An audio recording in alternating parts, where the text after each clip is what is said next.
Hi, I'm Lance Hendricks and you're watching Brian Lomax's Movie Talk.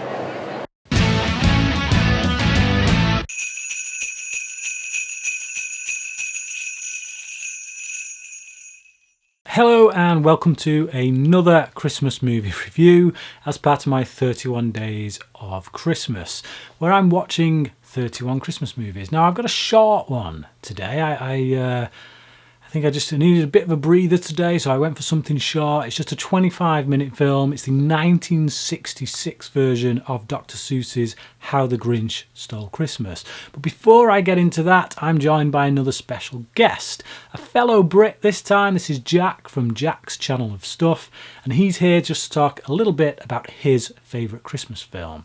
Over to you, Jack. Hey guys, how you all doing? First off, I wanted to say thanks to Brian Lomax for having me on his 31 Days of Christmas video collaboration series. Christmas is by far the best time of the year in terms of thematic films. So here we're talking about our favourite Christmas films, and my favourite Christmas film is a lot of people's favourite Christmas film, and it's a film that a lot of people like and a lot of people are going to talk about at Christmas. But it's Home Alone, the first Home Alone, the first of the two existing Home Alone films. I am nostalgically tied to this film. I watched it all the time when I was younger, so for me, the film is nostalgic and it's just completely memorable, and that's what I love about Home Alone. Everything from the musical score to the characters to the dialogue to the humour to the booby traps at the end, it's all just so memorable for me. I watched the film last night with a friend at his house and I was just sitting there quoting the film to him, and he was just like, dude, you literally know every word. And I'm like, yeah, no, I've watched this film like 1,000 times. I know a lot of people prefer Home Alone 2 to Home Alone 1, and I still love Home Alone 2. I still have lots of nostalgia tied to that film, even though it's pretty much the exact same film as Home Alone 1. But I personally like Home Alone 1 a little bit more than Home Alone 2, because to me, Home Alone 2 felt a little bit darker. Like, the opening theme seemed a bit darker and a bit more sinister, and the overall tone and vibe of the film just felt darker in general to me. And Home Alone 1 was more joyful and more upbeat. That's what I want for my Christmas films, and just Christmas mood in general. I want it to be happy, I want it to be joyful, I want it to be magical. And to me, that's the first Home Alone film, so that's one of the main reasons why I like Home Alone 1 more than Home Alone 2. I adore the first Home Alone. It's my favourite Christmas film of all time. Like I said, it's memorable, the characters are memorable, Kevin McAllister, the Wet Bandits, Joe Pesci, for God's sake, he is great in these two films. The musical score, the humour, the dialogue, everything about this film is memorable to me, and because of that, it's my favourite Christmas film of all time. Once again, thanks to Brian Lomax for having me on this 31 Days of Christmas collaboration. Always happy to help out a local YouTuber anyway, and I hope you guys all have a safe and happy Christmas, watch lots of Christmas films, and I'll see you all later.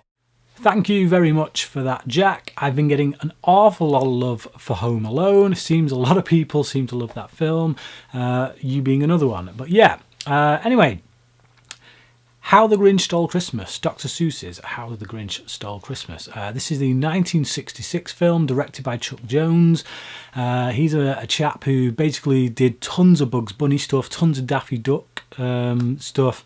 Yeah, he was big on the whole Warner Brothers animation side of things, and he brings his talents here. He teams up with Dr. Seuss himself for this. So Dr. Seuss does all the writing for this. It's his words, his songs.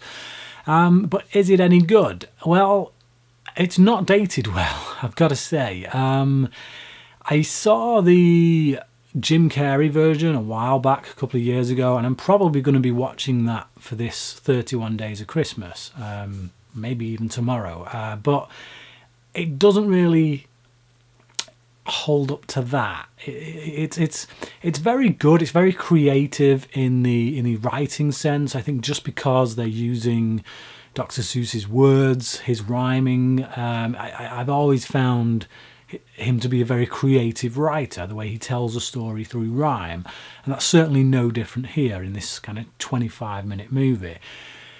But it does feel slow. It does feel a little bit dull. The animation isn't spectacular by today's standards. It's certainly not, something that's going to compete with the likes of Disney or Pixar.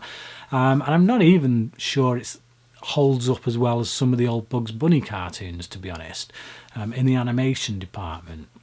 One thing as well is that towards the end of the film, when the Grinch has his change of heart, it doesn't really feel that emotional. Like with the Jim Carrey version, the Ron Howard film, I remember the that got some emotion out of me when he has his change of heart. And I didn't really get that here because it all just feels like it's done through exposition.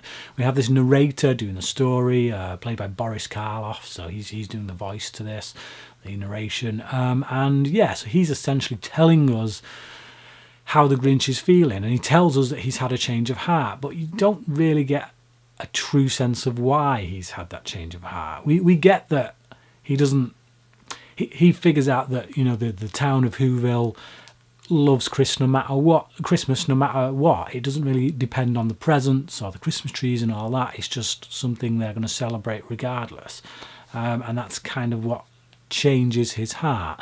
But we don't see it in any kind of sense that makes me feel anything. So yeah, it's, you know, it's a product of its time, I guess is what I'd say. I think back then it was probably much more exciting, much better to watch, I think, but by today's standards, not so much. Again, very nicely written, but it's not something that I'm going to revisit. I think by today's standards, I'll give this a 2 out of 5. Maybe back then a 3.5 or 4. I don't know. You can only judge by the age in which you live in, can't you? So 2 out of 5, I'm afraid, for this one. So if you've seen this version of How the Grinch Stole Christmas, please comment below, let me know what you thought about it, and tell me how you think it compares with the Jim Carrey version. Until tomorrow, when I'll be reviewing another Christmas film, maybe Jim Carrey's Grinch. Yeah, thanks for watching. So if you've seen this version of How the Grinch Stole... What a tongue twister.